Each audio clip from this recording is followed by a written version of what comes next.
सहस्रमूर्तये सहस्रपाणि शिरोरुबाहवे सहस्रनामे पुरुषाय शाश्वते सहस्रकोटि युगधारिणे नमः सहस्रकोटि युगधारिणे मौनव्याख्या प्रकृत परब्रह्मतत्त्वं योगानां वसिष्ठादेव सदृशगणैरावृतं ब्रह्मनिष्ठैः आचार्येन्द्रो करकलितचिन्मुद्रमानन्दमूर्तिं स्वात्मारामं मुनितवदनं दक्षिणामूर्तिम्। अवतार मेहर बाबा की जय, अवतार मेहर बाबा की जय, अवतार मेहर बाबा की जय। मातृ श्री मेहर गायत्री देवी समेत सद्गुरु श्री मेहर चैतन्य जी महाराज की जय। मातृ श्री मेहर गायत्री देवी समेत सद्गुरु श्री मेहर चैतन्य जी महाराज की जय। मातृ श्री मेहर गायत्री देवी समेत सद्गुरु श्री मेहर चैतन्य जी महाराज की जय। जय बाबा। अंदर కూడా వందనరావు ప్లీజ్ సైలెన్స్ గా ఉంటే ఒక అరగంటలో కార్యక్రమం అయిపోతుంది. అందరూ కూడా ఏకాగ్రతతో మనం ఎవరి కోసం అయితే వచ్చామో ఆ ప్రభు యొక్క దివ్యానుగ్రహాన్ని పొందాలంటే మనం కదిలే సూదిలో దారం కట్టలేము, అలాగే మరిగే నీటిలో మన ప్రతిబింబాన్ని దర్శించుకోలేము. అలాగే మనం కూడా ఈ మనస్సు వ్యవహారపాటుతో పరిపరి విధాలుగా చేయడానికి రాలేదు ఇక్కడికి. ఏకాగ్రతతో కళ్ళు మూసుకుని ఆ ప్రభు యొక్క దివ్యమంగళ రూపాన్ని హృదయంలో మనం అలాగా నిర్మాణం చేసుకుని తదనుగుణంగా ఆ అనుగ్రహాన్ని మనం పొందడానికి సంసిద్ధులు అవ్వాలంటే మౌనం కావాలి. మెహర్ బాబా మౌన ముద్రాంకితుడు, మౌన స్వరూపుడు. మౌనము ఆలంబనంగా చేసుకుని ఈ భూమి మీద అవతరించి అవాంగ్మనసు గోచరమైనటువంటి ఆ భగవత్ తత్వాన్ని ఇప్పటి వరకు సృష్టిలో వ్యక్తం కానటువంటి అపారమైనటువంటి ఆ దివ్య సంపద, జ్ఞాన సంపదను మనకు అందించడానికి మనకి అవతరించినటువంటి అవతార పురుషుని యొక్క ఆ తత్వాన్ని, జ్ఞానాన్ని విన్నప్పుడు మాత్రమే మనలో ఉన్నటువంటి అజ్ఞాన రహితం అయిపోతుంది. కనుక అజ్ఞాన మూలహరణం, జన్మకర్మ నివారణం, జ్ఞాన వైరాగ్య సిద్ధ్యర్థం తస్మై శ్రీ గురువే నమః అన్నారు. ఆయన సాక్షాత్తు సద్గురు సార్వభౌముడు, జగద్గురువు. ఈ సృష్టికి పురోగమింపజేయడానికి అవతరించిన అవతార పురుషుడు. అందుచేత అవతార పురుషుడిగానే వ్యవహరించబడతారు. కానీ ఆయన సద్గురు సార్వభౌముడు. ఎందుకంటే ఈ సద్గురు పంచకములకు ఆయన ఆధారము, ఆశ్రయమై ఉంటాడు. కనుక ఏ సద్గురు అని చెబుతున్నా ఆ సద్గురులో అంతర్యం పురుషుడు ఆయనే. కాబట్టి సద్గురువులకు సద్గురువు సార్వభౌముడు అన్నారు. అందుచేత ఇప్పుడు 5 వేళ్ళు ఉన్నాయండి మనకి. ఈ 5 వేళ్ళు 5గురు సద్గురువులుగా వ్యవహరిస్తే ఈ 5గురు సద్గురువులకి 5 వేళ్ళకి ఆధారమైనటువంటి లిస్ట్, ఈ గుర్తు ఏదైతే ఉన్నదో దాన్ని అవతార పురుషుడు అన్నారు. అందుచేత అవతార పురుషుడు 5గురు సద్గురుల ద్వారా కనెక్ట్ అవుతాడు. ఈ అనంత విశ్వానికి ఆయన సహాయాన్ని అందిస్తూ ఉంటాడు. అందుచేత ఆ సహాయాన్ని పొందడానికి ఇక్కడ వేదికగా మనం ఏర్పాటు చేసుకుని ఇది ఒక సంతను కాదుగా అని గుర్తుపెట్టుకోవాలి. మాకు తగిలించి మీరు అందరూ కూడా గుర్తుపెట్టుకోవాల్సింది, గురుదేవులు అదే చెప్తూ ఉంటారు, కార్యక్రమానికి మనం వచ్చామంటే పిన్ డ్రాప్ సైలెన్స్ పక్కవాడు కూడా తెలియకుండా ఉంటేనే ఆయన గ్రహాన్ని పొందగలం. లేకపోతే ఇంకేమీ లేదు, వచ్చామమ్మా వెళ్ళామమ్మా అయిపోయింది. ఎందుకు వచ్చామో తెలియాలి, ఎందుకు వింటున్నామో తెలియాలి. వినే విషయాన్ని మీరు అవగాహన పరుచుకోవాలి, దానికి సంబంధించినటువంటి జ్ఞానాన్ని పెంచుకోవాలి. అప్పుడు మనలో ఉన్నటువంటి అజ్ఞానం రహితం అవుతుంది. జ్ఞానం పెరిగితే అజ్ఞానం రహితం అవుతుంది. అందుచేత అజ్ఞాన రహితం అంటే ఏమిటి?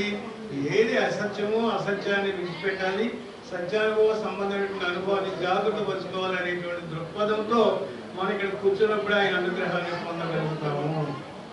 ఇదంతా ఉపన్యాసం కాదు, మనం అవగాహన చేసుకోవడానికి మాట్లాడే విషయం. అమ్మా ఇంకా మాట్లాడుతూనే ఉన్నారు. ఎందుకంటే నేను మాట్లాడుతూ ఉంటే వెనకాల ఏ డిస్టర్బెన్స్ ఉన్నా నేనైతే అలా మాట్లాడలేదు. మీరు కదా ఆయన అంటే ఇలా చెప్పుకోవాల్సినటువంటి పరిస్థితి స్పీకర్స్కి రాకూడదండి. Yes I'm telling.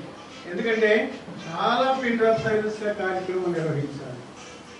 ఎక్కడ మాట్లాడడానికి ఇష్టపడకూడదు. మాట్లాడితే పక్క వాళ్ళు మౌనంగా తిరుగుతూ ఉండాలి. అప్పుడు కదా ఆయన అనుగ్రహాన్ని పీడుకోవాలి. అది కదా మనకు కావాల్సింది. వచ్చింది అందుకు కదా. ఏదో మన సంపర్క గొడవలా లేకపోతే పక్కన అని కాదు. ఓకే, జై బాబా. ఇంకోలా అనుకోవద్దు. పిన్ డ్రాప్ సైలెన్స్గా ఉండాలనేది నా వాంఛితము. ఇక్కడ మెహర్ బాబా అంటే ఎవరు, ఎక్కడి నుంచి వచ్చారు అంటే మెహర్ బాబా సార్ తెలియజేశారు. అందరిలోనే ఉన్నటువంటి అంతర్యామి పురుషుడు అందరికీ అగుపించడానికి అవసరంగా ఒక రూపం ధరించి మన మధ్యకు వచ్చాడు. అవతార పురుషుడు అంతర్యామియే అవతారగా మన మధ్యలో వ్యక్తమయ్యాడు. అలాగే మనం అర్థం చేసుకోవాలి. ఆయన వచ్చి ఆయన కార్యక్రమం నిర్వహించుకొని మళ్ళీ శరీరాన్ని విడిచిపెట్టేసి మళ్ళీ అంతర్యామిగా అందరిలోని ప్రవేశించేశాడు. అంటే అది ఇప్పుడు ఎవరయ్యా దేవుడు అంటే నీ లోపల ఉన్నటువంటి వాడే. నీకు అగుపించడానికి, నీకు అవసరానికి సహాయం చేయడానికి, నీకు అవసరమైన జ్ఞానాన్ని అందించడానికి వచ్చాడు ఆయన. వచ్చినప్పుడు ఏమి వచ్చాడు, ఎందుకు వచ్చాడు అనేటువంటిది విచక్షణ ఎందుకు అందరికీ ఉండడం లేదంటే ఇన్ని వేల కోట్ల అంటే వందలాది కోట్లాది మందిలో అవతార పురుషుని గుర్తించే అర్హత అదృష్టం ఏ కొద్ది మందికో వస్తుంది. కానీ ఆయన అందరి కోసం వచ్చారంటారు, కానీ ఏ కొద్ది మందో ఆయన ఆశ్రయిస్తారు, ఆయన్ని తెలుసుకుంటూ ఉంటారు. కానీ ఈ కాలంలో ఈ అవతారంలో మెహర్ బాబా తెలియజేశారు. ఏ అవతారంలోని జరగనటువంటి అద్భుతమైనటువంటి కార్యక్రమాన్ని నిర్వహిస్తూ నేను ఎంతగా ఈ మానవాళిలో మమేకం అయిపోయి యావత్ ప్రపంచం అంతా తిరిగి నేను మానవ రూపం ధరించిన భగవంతుడను, అందరూ నా వద్దకు రండి, నా నామాన్ని స్మరించండి, నన్ను ప్రేమించండి అని పిలుపునిచ్చారు. అలా కమింగ్ టు మీ, అందరూ నా వద్దకు రండి పిలుపునిచ్చారు. ఆ పిలుపు విన్న అర్హత కలిగిన వాళ్ళందరూ ఆయన దగ్గరికి చేరారు. అయినా ఆ పిలుపు శాశ్వతంగా ఉంటుంది. ఇప్పుడా ఎప్పుడా అనేటువంటిది కాదు. ఎన్ని వందల సంవత్సరాలు మళ్ళీ శరీరధారిగా మానవాళి కోసం అవతరించవలసిన అవతార పురుషుడు మళ్ళీ వచ్చే రాక వరకు కూడా ఈ శాశ్వతమైనటువంటి పిలుపుని గుర్తు చేశారు. అర్హత కలిగిన వాళ్ళందరూ కనెక్ట్ అయిపోతూ ఉంటారు. అర్హత లేని వాళ్ళందరూ క్రమక్రమంగా ముందుకు వస్తూ ఉంటారు. ఎవరు ఏ మతాన్ని ఆశ్రయించినప్పటికీ కూడా అన్య మతంలో నావే అని తెలియజేశారు. నేను ఏ మతాన్ని స్థాపించడానికి రాలేదు, ఉన్న మతాలన్నీ నావే. ఎందుకంటే నేను దేవుణ్ణి, నేను దేవుడిని కాబట్టి నా కోసమే ఈ మతాలన్నీ, ఈ మార్గాలు, ఈ ఆధ్యాత్మిక ఇవన్నీ కూడా మార్గాలు అంటే మతాలు, సంప్రదాయాలు ఇవన్నీ కూడా ఏ భగవంతుడి కోసం అయితే ఉద్దేశించబడ్డాయో ఆ భగవంతుడే అయిన నేను మీ అందరి కోసం మీ మధ్యకి వచ్చాను. అంచేత నాకు మతాలతో పని లేదు, నేను కొత్త మతాన్ని స్థాపించడానికి రాలేదు, ఉన్న మతాలన్నీ నావే అని చెప్పడానికి వచ్చాను, ఇవన్నీ నన్ను చేరడానికే ఉద్దేశించబడ్డాయని చెప్పడానికి వచ్చాను అని తెలియజేశారు. ఇంకా ఏం చెప్పారంటే ఈవేళ ఈ సృష్టిలో అనేక మంది ఉన్నారు మహాత్ములుగా వ్యవహరిస్తూ ఉన్నటువంటి వాళ్ళు. ఎందుకంటే ఆధ్యాత్మిక మార్గంలో పురోగమించుకుంటూ ఎంతో కొంత అవమానం అదే కొంత అనుభవాన్ని కలిగేటప్పటికీ నేనే దేవుణ్ణని, తర్వాత ఏదో ఒక కల్ట్ ఏర్పాటు చేసేసుకుని, ఒక సంస్థ ఏర్పాటు చేసేసుకుని, ఒక పీఠాన్ని ఏర్పాటు చేసేసుకుని అనుభవం ఉన్నా అనుభవం లేకపోయినా సరే ఆ పీఠానికి అనుసంధించబడి అక్కడి నుంచి కార్యక్రమాలు నిర్వహించుకుంటూ ఏదో కాలక్షేపం ముందుకెళ్ళిపోతానే ఉంది. అయితే బాబా తెలియజేశారు, గురుదేవులు కూడా తెలియజేశారు, నువ్వు ఏ మత సాంప్రదాయంలో ఉన్నా అనుభవజ్ఞుడు దొరకడం అదృష్టము అన్నారు. అనుభవం లేదు, అనుభవం లేకుండా ఉన్నటువంటి ఈ పరిజ్ఞానంతో ఏదో పబ్బం కట్టుకుంటూ సంస్థలను నడిపించుకుంటూ వెళ్ళిపోతున్నారు. దానికి అనుసంధించబడ్డ మానవులందరూ కూడా దానితో బంధించబడి ఎక్కడ వాడు అక్కడే, ఎక్కడే సులభంగా ఎక్కడే ఉండి.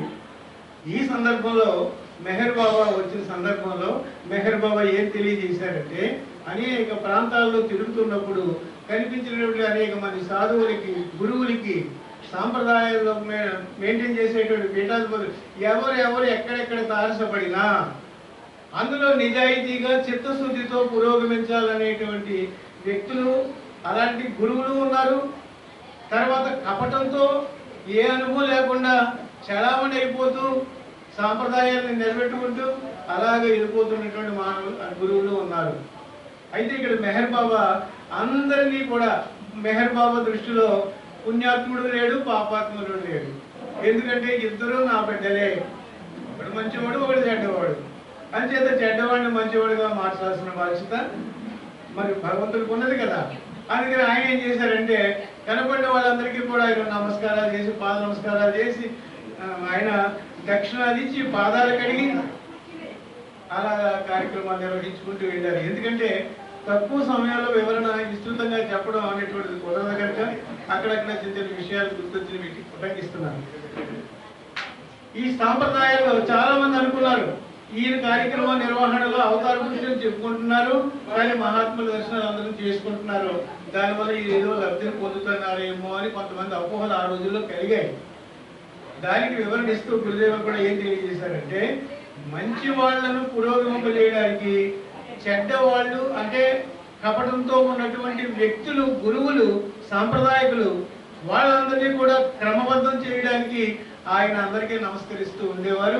ఎందుకంటే ఆయన కార్యక్రమం అందరికీ మేలుకొల్పడానికి ఉద్దేశించబడి ఆయన నేను మేలుకొల్పడిగాను కానీ బోధించడం రాలేదని తెలియజేస్తూ ఆ మేలుకొల్పు కార్యక్రమంలో అందరికీ కూడా ఆయన దర్శనాలు చేసి నమస్కారాలు చేసి పాదాలు పట్టుకుని ఆయన కార్యక్రమాన్ని ఎంతో విస్తృతంగా చేశారు.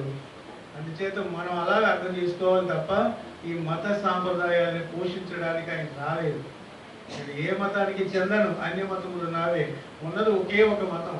నీవు మానవుడు, నీలో ఉన్నది దైవత్వం, ఆ దైవత్వాన్ని ఎరుకతో అనుభవించాలి. అందుకు అవసరమైన ఆటంకాలని తొలగించడానికే నా కార్యక్రమము.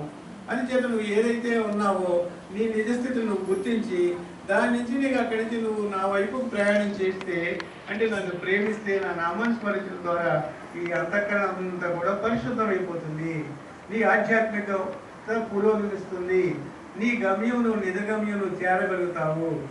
గమ్యం అంటే ఏమిటి? నువ్వు ఎక్కడికి చేరాలో అక్కడికి.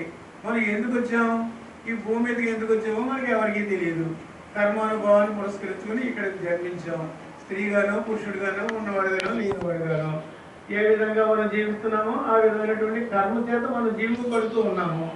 మరి కర్మ చేత జీవింపబడుతూ ఉన్నప్పుడు కర్మను మనం నడిపిస్తూ ఉన్నప్పుడు మరి కర్మ ఎలాగైతే అలా పోతే అంటే ఎలాగా? అందుకని మెహర్ బాబా ఏం చేశారంటే, నా నామాన్ని స్మరించు, సంస్కార రాహిత్యం జరుగుతుంది. ఎందుకంటే మానవుడు ప్రతి జన్మకి కూడా కర్మ ఆధారము, కర్మకి కోరికల ఆధారము. కోరికలు కనుక అక్కడ లొప్తం బారి చేసుకుంటే, కోరికలు రహితం చేసుకుంటే కర్మలు లేవు, కర్మ లేనప్పుడు జన్మ లేదు. అందుచేత నేను ఎందుకు వచ్చాను అంటే కోరిక రాహిత్యం చేయడానికే నేను వచ్చాను. నన్ను ఆశ్రయించడం వల్ల మీరు కోరికలతో మరి కాస్త కోరికలతో రావద్దు. ఎందుకంటే ఉన్నవి చాలు. నీకు ఇష్టమైనా ఇష్టం లేకపోయినా నీ కర్మానుభవాన్ని పుస్తకించుకొని నువ్వు ఏదైతే అనిపించాలో అవన్నీ జరిగే తీరుతాయి. ఇక నా సహాయం ఎలా ఉంటుందా అంటే, నువ్వు నా సహాయం పరిపూర్ణమైన సహాయము, ఎక్కడ అరమరికలు లేకుండా. ఏమిటా పరిపూర్ణమైన సహాయం అంటే, నీకు ఏది అవసరమో అదే ఇస్తాను నేను. ఈ జన్మలో గమ్యం చేరడానికి నీకు ఏది ఆటంకం ఉందో దాన్ని తొలగిస్తూ నీకు ఏది అవసరమో దాన్ని ఫోకస్ చేస్తానని తెలియజేశారు. ఇంకొంచెం అపోహ కూడా ఉంటుంది కొంతమందికి, అయ్యో మెహర్ బాబా దగ్గరికి వచ్చాము, చాలా చాలా ఇబ్బందులు పడుతున్నాం, మేము కష్టాలు అనుభవిస్తున్నాము అని అంటూ ఉంటారు. కానీ ఇక్కడ గుర్తుపెట్టుకోవాల్సింది ఏంటంటే, నువ్వు మెహర్ బాబా దగ్గరికి ఎందుకు వచ్చావు? కోరికల వల్ల అయితే వద్దన్నాడు. మరి కోరికలతో వద్దంటే ఎవరు వస్తారు? అందరూ కోరికలతో ఉన్నప్పుడు మెహర్ బాబా ఇంకో మాట చెప్పారు, మీరందరూ నా బిడ్డలు, నేను తండ్రిని, ఈ విశ్వానికి తండ్రిని, ఈ అనంత సృష్టికి నేను కేంద్రమై ఉన్నాను, పరమ పిత. ఆయన మన కోసం భూమి మీద అవతరించినప్పుడు మనం అందరం ఆయన బిడ్డలమే. అందుచేత నా బిడ్డలు అన్నం అడిగితే నేను సొన్నం పెడతానా, రొట్టెలు అడిగితే రాళ్ళు ఇస్తానా? అంచేత నా బిడ్డల యొక్క యోగక్షేమం కోసమే నేను ఏది అడిగినా ఇవ్వగలను అని. కానీ అది నీకు ఉపకరిస్తుందో అపకారం చేస్తుందో నీకు ఏం తెలుసు? అజ్ఞానంతో ఉన్నప్పుడు దాన్ని నువ్వు ఏమి తెలుసుకోలేవు. కాబట్టి నీకు ఏది అవసరమో, ఏది నిన్ను పురోగమింపజేస్తుందో అవన్నీ నేను ఇస్తూ ఉంటాను, నేను పరిపూర్ణమైన సహాయం చేస్తాను అన్నారు. అందుచేత పరిపూర్ణమైన సహాయం చేయడానికి ఆయన సంసిద్ధులై ఉన్నప్పుడు ఆయనకు నువ్వు అర్పణ అవ్వడమే సరైనది. ఎలాగా?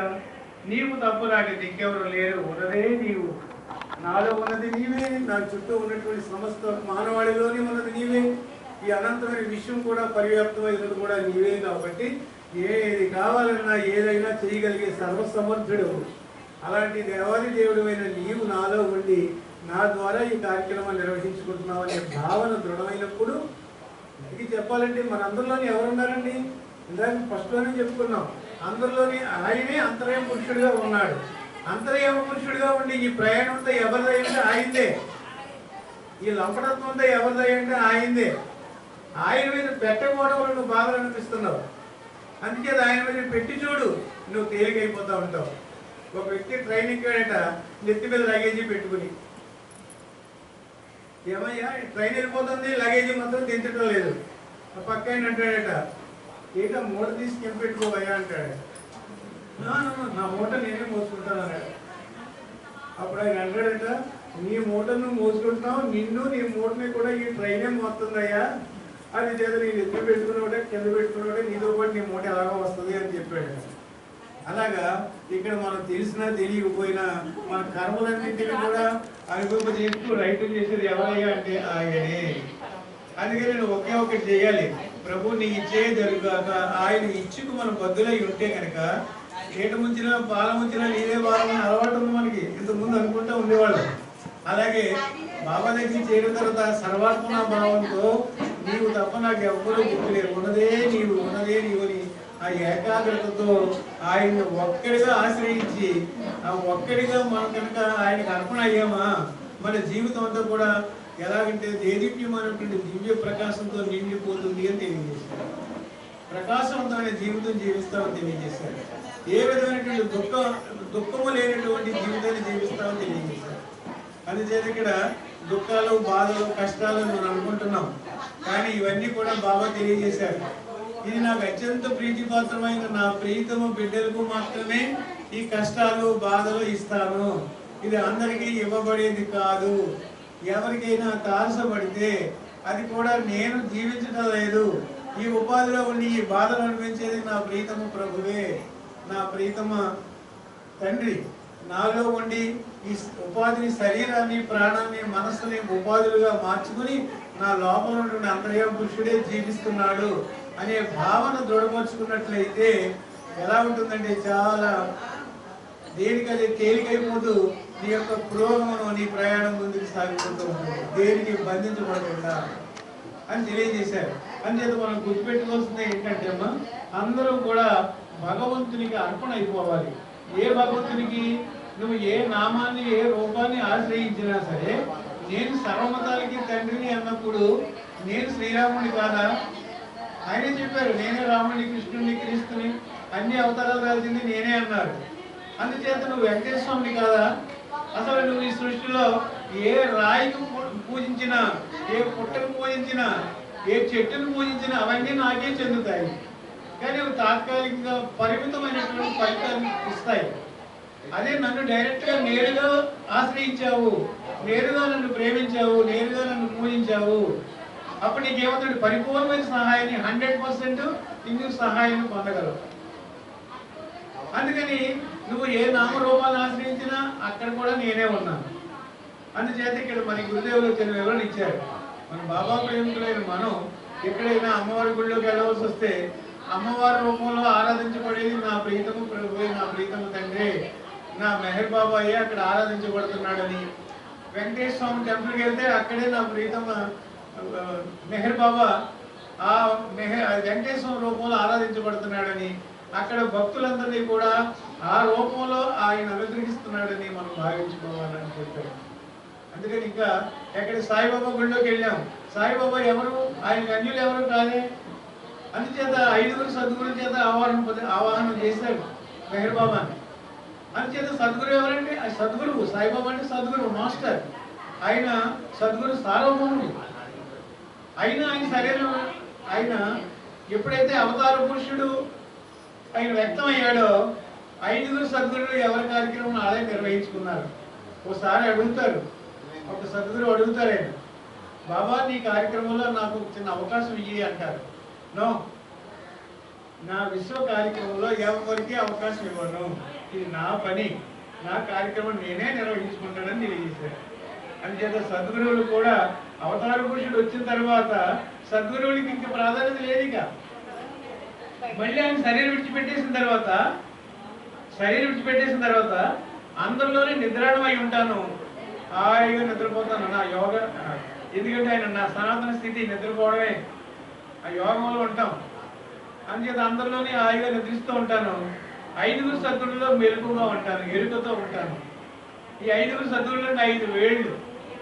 ఈ 5 వేళ్ళతోటి పనిచేసేది ఏమిటి? ఈ రిస్ట్ లేకపోతే ఈ వేడికి విలువే లేదు. అంచేత ఈ రిస్ట్ అంటే ఏంటి? ఈ బుద్ధి. ఈ 5 వేళ్లతో అనుసంధించబడి ఉంటాడు. అవతార పురుషుడు 5 ముఖములుగా పనిచేస్తాడు తెలియజేశాడు. ఇలా శరీరం విడిచిపెట్టేసిన తర్వాత ఇందాక గురుదేవులు చెప్పారు, బాబా కూడా చెప్పారు ఏమిటంటే, ఒక సద్గురుని ఆశ్రయించిన తర్వాత ఆయన శరీరం విడిచిపెట్టేసిన తర్వాత సద్గురువు ఆ ఉపాధి పరంగా సహాయం అందించరు. ఆ ఉపాధిలో ఉన్న సద్గురువు మళ్ళీ మరొక ఉపాధిలో కొత్తగా 5 ఎప్పుడు స్టాండర్డ్గా ఉంటారు కాబట్టి ఒక వ్యక్తి కనుక శరీరం వెకేట్ చేసేస్తే మరి మరొక ఉపాధిలో మరో సద్గురువు వ్యక్తమవుతాడు. అర్హత కలిగినటువంటి ఒక వ్యక్తి మళ్ళీ సద్గురు స్థాయిలో పోస్టులోకి వస్తారు. అందుచేత సజీవులైన సద్గురులు 5 ఉంటారని, 5 ద్వారానే ఆయన కార్యక్రమాన్ని నిర్వహించుకుంటారని మెహర్ బాబా తెలియజేశారు. అయితే సజీవుడైనటువంటి సద్గురువులో ఆది నుంచి ఇప్పటి వరకు ఉన్నటువంటి సద్గురు ఈ అందరి సద్గురువులు కూడా ఆ లివింగ్ మాస్టర్లోనే అనుభవంలోనే ఉంటారట.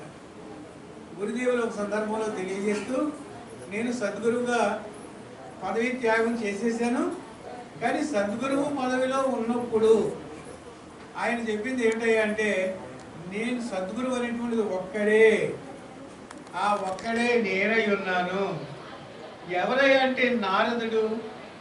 ఏమిటి ఇక మహాభారతం రాశాడే ఎవరైతే ఉన్నారో సద్గురు పంచకం, నారదుడు, తర్వాత ఆంజనేయుడు, కపిలాచార్యుడు, ఘోర అంగిరసుడు, అలాగే వశిష్ఠుడు, విశ్వామిత్రుడు, ఇలాంటి సద్గురువులు అందరూ కూడా ఎవరయ్యా అంటే అందరూ నేనే అని, వాళ్ళందరూ ఉనికి నాతో అనుసంధించబడి ఉన్నదని, అందరూ సద్గురువులు లేరని, అప్పటి నుంచి ఇప్పటి వరకు ఉన్నది నేనేనని, ఆ సద్గురువులందరూ నేనే అయి ఉన్నాననేటువంటి అనుభవం అని అక్కడ తెలియజేశారు. అందుచేత ఇక్కడ ఏమవుతుందంటే, సద్గురువు అన్నప్పుడు ఏదో ఒక రూపానికి నామానికి పరిమితమై కాదు. ఇప్పుడు మెహర్ చైతన్య మహారాజు మనం అందరూ ఆశ్రయించాం. ఆ సద్గురువుగా మనం నా గురుదేవులు అని చెప్పుకుంటున్నాం. ఓకే, ఆ శరీరం విడిచిపెట్టేసిన తర్వాత లివింగ్ మాస్టర్తో కనెక్ట్ అయిపోతాం. కానీ ఆయన ఎవరో మనకు తెలియకపోవచ్చు, తెలియకపోయినా మనకు సహాయం అందిస్తూనే ఉంటారు. ఎందువల్ల? మనం గురువుని ఆశ్రయించేవాడు. ఇక్కడ గురువుకి ఎంతగా అర్పణ అయిపోయామో, ఇక్కడ చైతన్య మహారాజుని కాదు సద్గురువుకి. ఆ సద్గురువు ఎవరంటే నామరూపరహితుడైనటువంటి అంతర్యాముగా నీ లోపల ఉన్నాడు. ఆయనకు నువ్వు అర్పణ అయిపోవాలి. ఎప్పుడైతే అలా అయ్యామో ఈ లోపల ఉన్నటువంటి సమస్త కల్మషాలు హరింపజేసి నిజగమ్యం చేర్చడానికి ఆయన సహకరిస్తారని త్రికాల శుద్ధిగా మనం చూస్తూ, ఆయన యొక్క నామాన్ని, ఆయన యొక్క రూపాన్ని హృదయంలో నిత్యము నిలుపుకుంటూ మెహర్ బాబా దివ్య నామాన్ని స్మరించడం వల్ల అనేక లక్షల కోట్ల సంస్కారాలు రహితమవుతాయని, అనేక జన్మ పరంపరలో రహితమైపోతాయని, ఆయన ఒక్కడే సర్వమై ఉన్నాడని, అన్యులు ఎవరూ లేరని, ఆ ఒక్కడైనటువంటి ఆ దేవాది దేవుడు నాలో ఉన్నాడని, నా శరీరాన్ని, ప్రాణాన్ని, మనస్సును వినియోగించుకుని ఆయన నన్ను గమ్యం చేరడానికి ఉద్దేశించబడి నాలో అంతర్యాముగా ఉన్నాడని, నా సమస్త ఆటంకాలు ఆయనే తొలగిస్తూ ఉంటాడని, నేను దేనికి బంధించబడకుండా నా గురువుకి నేను అనుసంధించబడి ఉన్నాను అనే భావనలో అంతా నా గురువే చూసుకుంటాడు అంటూ మన చిన్న ప్రయత్నాలు. అంటే అలాగే మనం హాయిగా వంట ఆయన చేస్తాడే అనుకుని మనం వంట చేయకపోతే మన ఫుడ్ ఎట్టుకు వస్తుంది అని చేత వంట చేసేటప్పుడు బాబాయే చేస్తున్నాడని, బాబాయే తింటున్నాడని, బాబాయే ఉంటున్నాడని, అంతా మెహర్ బాబాయే ఈ ఉపాధిని ఉపయోగించి చేస్తున్నాడనే భావన దృఢమైనప్పుడు నువ్వు ఏ పని చేసినా దేనికి అంటుకోకుండా అంతా సక్రమైన రీతిలో హాయిగా ఆనందంగా ఈ కార్యక్రమాన్ని ముందుకు తీసుకెళ్తూ నీ జీవన పర్యంతము కూడా శరీరధారిగా ఉన్నంతసేపు ఆయన నీకు తోడు నీడై సర్వకాల సర్వస్వంతో నీకు సహాయం చేస్తూ నిజంగా మీరు చేరడానికి ఆయన ఎల్లప్పుడూ నీతో ఉన్నారని, నాలో ఆయనే మోక్షం పొందడం అంటే మనకు కాదు మోక్షం, నీలో ఉన్నటువంటి బంధించబడిన కర్మలతో బంధించబడినటువంటి నీ యొక్క వ్యక్తిత్వంతో ఆయన బంధించబడ్డాడు. అయితే ఆ అంతర్యాన్ని మనం ఎప్పుడైతే మనం ఈ విధంగా అవగాహనతో మనం ప్రయత్నించామో, ఆచరించామో, జీవించామో, నీ లోపల ఉన్నటువంటి క్రమక్రమంగా యజ్ఞవంతం కలిగిపోతుంది. మనకి ఈ బంధాలన్నీ తొలగిపోతాయి.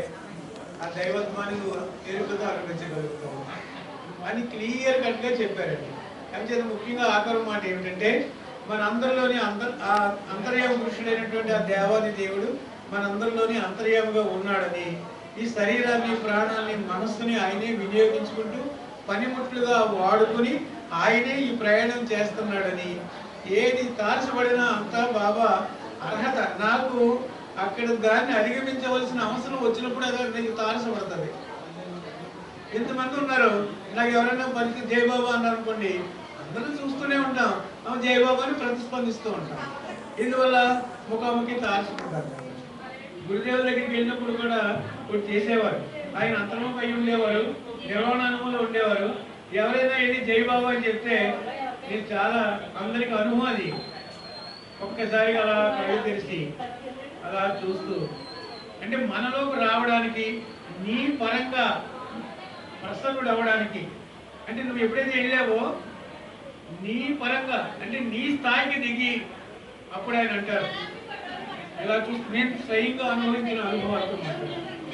ఇలా ఒక్కసారి ఇలా చూసి గంభీరంగా ఏమిటండి విశేషాలు అంటారు. మన దగ్గర మన స్థాయికి దిగి వచ్చి, అది ఆయన ఔన్నత్యం, ఆ దివ్యత్వం నుంచి మన కోసం వచ్చారైనా. అంతకంటే అదృష్టం ఈ ప్రపంచంలో మనకి ఏం చెప్పండి. గురువు ఆ విధంగా మనతో అనుసంధించబడి ఉన్నాడు. అలాంటి గురువుని ఆశ్రయించున్నాం మనమంతా. సాక్షాత్తు సర్వోన్నతుడైన మెహర్ బాబాని ఆశ్రయించాం. మనకి ఎన్ని కష్టాలు వచ్చినా గట్టి మరకలు తీసి బయటపడేయగలిగేటువంటి సమర్థత ఆయనే ఇచ్చాడు మనకి. దేని గురించి భయపడక్కర్లేదు, దేని గురించి ఆలోచించక్కర్లేదు, అన్ని ఆయనే ఉపాధిలో కూడా చేసుకుంటున్నాడు అనే విశ్వాసం దృఢంగా నీకు ఉన్నప్పుడు గమ్యం తథ్యము. అదే నీకు సర్వమై ఉన్నది. ఆ సర్వమైనటువంటి ఆ దేవాది దేవుడు నీ లోపల ఉన్నాడు అనే విశ్వాసం ప్రగాఢంగా ఉండాలండి. లేచింది మొదలు నిద్రించే వరకు ఆయన నామంలో, ఆయన ఆలోచనలతో మనం ఉన్నప్పుడు మన జీవితం ఎలా అయిపోతుందంటే ఎక్కడికక్కడే పునీతం అయిపోతూ ఉంటుంది. అంతకన్నా మనం చేసేది ఏం లేదు. ఆచరించండి అంటున్నారు, జీవించండి అంటున్నారు. నీ పరిమితమైనటువంటి సంకుచిత భావాలను విడిచిపెట్టు. ఇప్పుడు ఎలా ఉంటుందంటే, అనంతమైనటువంటి ఆ పరమాత్మ సచ్చిదానంద స్థితి, సత్యుచిత్ ఆనంద స్వరూపుడైనటువంటి ఆ పరమాత్మ నీ లోపల ఉన్నాడు. కానీ నీ వ్యక్తిత్వం అనేటువంటి ఒక చిన్న పరిమితమైనటువంటి నీ వ్యక్తిత్వంతో అక్కడ బ్లాక్ అయిపోయింది. అందుకని మనం ఇక్కడ గుర్తుపెట్టుకోవాల్సింది ఏంటంటే, నీ పరిమితత్వమే ఆ అనంతత్వానికి ఆటంకంగా నిలిచింది. హఫీజ్ అంటాడు ఒకసారి, ఓ హఫీజా, ఆయన చెప్పుకుంటూ ఉంటాడు, ఓ హఫీజా నీ నుండి నువ్వు తొలగిపో అంటాడు ఆయన. నీ నుండి నువ్వు తొలగిపో. ఎప్పుడైతే మనం అడ్డుగా ఉన్నాం, నిజం చెప్పాలంటే ఇప్పుడు శివప్రసాద్ అనే నేను లోపల ఉన్నటువంటి అంతర్యామ పురుషుడికి నేనే అడ్డుగా ఉన్నాను. ఎందువల్ల అంటే నా వ్యక్తిత్వం, నా స్వభావాలు, నా బలహీనతలు, నా సంస్కారాలు ఇవన్నీ కూడా ఒక లేయర్గా బంధించబడి ఉన్నాయి. ఆ లేయర్స్ అన్ని కూడా తొలగించుకోవాలి. తొలగించుకోవాలి అంటే తొలగించేవాడు వచ్చాడు, తొలగించుకోవడానికి నువ్వు సిద్ధంగా ఉండాలి. డాక్టర్ ఆపరేషన్ చేసేటప్పుడు నీకు అక్కర్లేదని తొలగించి నీకు మంచి ఆరోగ్యం ఇవ్వాలి అని అనుకున్నప్పుడు డాక్టర్ డైరెక్ట్గా ఆపరేషన్ చేయడు. ఏం చేస్తాడు అంటే మన చేత సంతకాలు చేయించుకుంటాడు. అవునే కదా చెప్పండి. ఏదైనా అవునప్పుడు సంతకాలు చేయించుకుని ఆపరేషన్ చేస్తాడు ఆయన. అంటే ఏమిటి, అక్కడ నువ్వు ఒప్పుకోవాలి, బాబు నాకు ఆపరేషన్ చేసి నాకు ఏదో ప్రాణత్యాగం చెయ్యి, లేదా నాకు సహాయం చెయ్యాలి మనం ఒప్పుకొని సంతకం చేస్తే ఆయన నీకు ఆపరేషన్ చేయడానికి ముందుకు వస్తాడు. అలాగే ఇప్పుడు అవతార పురుషుడు నీలో వ్యక్తం కావాలంటే నువ్వు ఒప్పుకోవాలి. మనం ఒప్పుకోవటం లేదు, మన వ్యక్తిత్వంతో వెంపర్లాడుతూనే ఉన్నాం. అందుచేత మనం ఒప్పుకోవాలి. ఎలాగా, నీవు తప్ప నాకు ఏమీ లేదు అని మనం మాటల ద్వారా తెలియజేస్తూ అర్పణ భావంతో రోజు ఆయన నివేదించబడాలి. మనం మన జీవితాన్ని ఆయనకి నివేదించేయాలి. అలా ట్రై చేస్తే కనుక అన్నీ మనకు అనుకూలం అయిపోతాయి, సానుకూలం అయిపోతాయి, మన జీవితం ధన్యమైపోతుంది. ఆ దేవతని ఎవరికి అనుగ్రహాన్ని పొందగలుగుతాం. అందుచేత చాలా మంది పెద్దలు ఉన్నారు కనుక అందరూ అనేక విషయాలు మాట్లాడుతూ ఉంటారు. దీన్ని మధ్యాహ్నం నుంచి 3 గుళ్ళు కార్యక్రమం ఉంది. ఇంకా చెప్పాలంటే ఒక మాట, ఈ రోజు అసలు మా ఇంటి దగ్గర కార్యక్రమం పౌర్ణమి, ప్రతి పౌర్ణమికి మా ఇంటి దగ్గర కార్యక్రమం చేస్తున్నాం మంగళవారం. కాకపోతే కాలేజీ మధ్య రావడం లేదని సరే తర్వాత అక్కడ కార్యక్రమం ఎవరో ఒక ఆవిడ పెట్టుకుంటారన్నారు. ఆ కార్యక్రమాన్ని పెట్టుకోవడానికి వాళ్ళకి ఏడాది కార్యక్రమం ఉంది అంటే ఒక రోజు ముందో వెనక మార్చాను ప్రసాద్ గారు అంటే సరేనే నేను రేపటికి మార్చాం. అన్ని పర్వదినాలే, ప్రతిరోజు పౌర్ణమి. ఆయన ఎవరున్నా ఉంటే మనకి పౌర్ణమి కానిది ఏముంది, మన జీవితమే పౌర్ణమి. అలా ఫీల్ అవ్వాలి మనం. ఇప్పుడుని అమావాస్య నుంచి పౌర్ణమిలోకి వచ్చేసాం. ఇప్పుడు మళ్ళీ వెనక్కి వెళ్ళాం మనం. రోజు రోజుకి దినదిన ప్రవర్తనపై ఆ తేజస్సు వైభవం పెరిగిపోతూ ఉండాలి బాబా పరంగా. అందుచేత రేపటికి మార్చాము. అదో కారణం.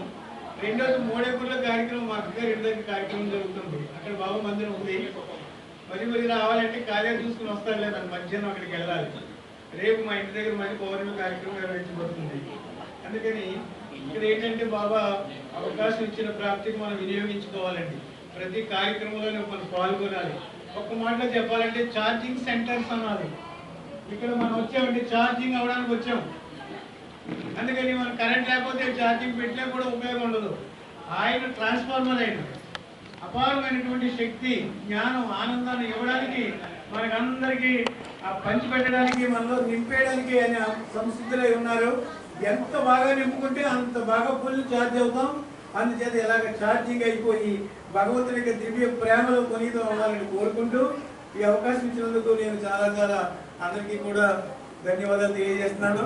ఇంకొక విషయం ఏంటంటే మొట్టమొదటికుండా 40 ఏళ్ల క్రితం అయితే కాలేరు మొట్టమొదటి ఇది కట్టకుండా వెనక కార్యక్రమం పెడితే పూర్వరాజు గారు నన్ను ఎలాగో ముమ్మడో నుంచి అప్పుడే కొత్త సంవత్సరం బాబా ప్రేమలో వస్తూ గంగరాజ్ మాస్టర్ వచ్చారు. అయితే నేను త్రిమూర్తులు కలిసి వచ్చాము. వస్తే వచ్చిన తర్వాత బాబు ముమ్మడో నుంచి ప్రసాద్ గారు వచ్చారు. ఏదో 2 విషయాలు మాట్లాడండి అన్నారు. అమ్మో నాకు ఈ విషయం తెలియదు, నాకు ఏమి మాట్లాడడానికి వీలు లేదు, అంటే తెలియదు అంతగానే కొత్తగానే వచ్చారు కదా అన్నారు. ఆయన మాట అన్నారు, కొత్తగానే వచ్చారు కానీ అక్కడ ఈ కార్యక్రమం ఎలా జరుగుతున్నాయో ఒకే ఒక్క నిమిషం చెప్పేసి వెళ్ళిపోండి అన్నారు. ఆ మాత్రం దానికి ఇంకేముందిలే అని చెప్పేసి వచ్చారు. వచ్చిన తర్వాత తీరం మైకి దగ్గరికి వచ్చిన తర్వాత ఏమైంది, ఏదో చెప్పకపోతే ఒక మాట చెప్పేసి ఏమైపోతారని ఒక చిన్న ఐటెం తీసుకున్నాను. ఆ ఐటెం గంట అయిపోయిందండి. అనాలిసిస్ చేసేటప్పుడు ఇక్కడ నుంచి వచ్చినటువంటి వారు మండపేట నుంచి చాలా మంది వచ్చారు. అప్పుడు నారాయణరావు గారు, తర్వాత భాగ్యలక్ష్మి గారు, కేవీ సుందరన్ గారు, ఇలాంటి ప్రముఖులందరూ, హేమలత గారు అందరూ వచ్చారు. ఈ లోపల మండపేట వెళ్ళి గురుదేవులు చెప్పారు, ఇలా శివప్రసాద్ గారు వచ్చారు. ఇక్కడైతే నన్ను ప్రశంసించింది ఏమిటంటే గురుదేవులే వచ్చి ఉపన్యాసం చెప్పారా అన్నంత ఆనందం వచ్చేసిందండి మాకు. అందరూ చెప్పడంలో నేను చాలా అనుకుంటున్నాను, ఆయనే కదా మరి ఎన్ని చేసుకునేది అనుకున్నానే కానీ నాకు రహస్యం తెలియలేదు. కానీ ఆ రోజు ఉండిపోవడం జరిగింది. మర్నాడు గురుదేవులు అక్కడికి పిలుచుకొని ఆయన పాదస్పర్శ నాకు ఇచ్చి ఆయన ఆశీర్వదించి కొన్ని రహస్యాలు ఎన్నో చెప్పారు. ఎంతటి అదృష్టం, ఎంతటి భాగ్యము. మొట్టమొదటి ఉపన్యాసం ఇక్కడ ప్రారంభించారు కాబట్టి కాలేరు నాకు అత్యంత ప్రీతిపాత్రమైనటువంటి సెంటర్. రెండోది ఏంటంటే మా కార్యక్రమాలన్నింటికి కూడా కాలేరు వారు వచ్చి భాస్కర్ రావు గారు, రామారావు గారు, నారాయణ, హరిబాబు అందరూ వచ్చి మా కార్యక్రమాల్లో విస్తృతపరచడానికి ఎంతగానో సహకరించారు. అది కూడా చాలా సంతోషం. అయితే ఈ అవకాశం ఇక్కడికి ఎందుకు వచ్చామంటే మనందరూ కూడా ఆయన అనుగ్రహాన్ని పొందడానికి అనేక మందికి అనేక రకాల అనుభవాలు ఆయనచే నిర్మించబడినటువంటి గురుదేవుల చేత శంకుస్థాపన చేసి ఆయనచే నిర్మాణం పడింది. తర్వాత భజన మందిర్ అని టెలిగ్రామ్ ఇచ్చారు కాలేరు స్పెషల్గా గురి మెహర్ బాబా పంపించారు. అందుచేత అన్ని సర్టిఫికెట్స్ కలిగినటువంటి కాలేరు సెంటర్ చాలా ఉన్నతమైనటువంటి సహాయాన్ని అందించడం. ఎక్కడైనా గురుదేవుని అడిగితే కాలేరు సోదరులు తీసుకుని వెళ్ళండి కార్యక్రమానికి పంపిస్తూ ఉండేవారు. సో ఈ అవకాశం ఇచ్చినందుకు, ఇలాంటి కార్యక్రమాలు పాల్గొన్నందుకు నేను ఎంతగానో చాలా ఆనందిస్తూ అందరికీ కూడా నా హృదయపూర్వకంగా అవతార్ మెహర్ బాబాకి జై బాబా.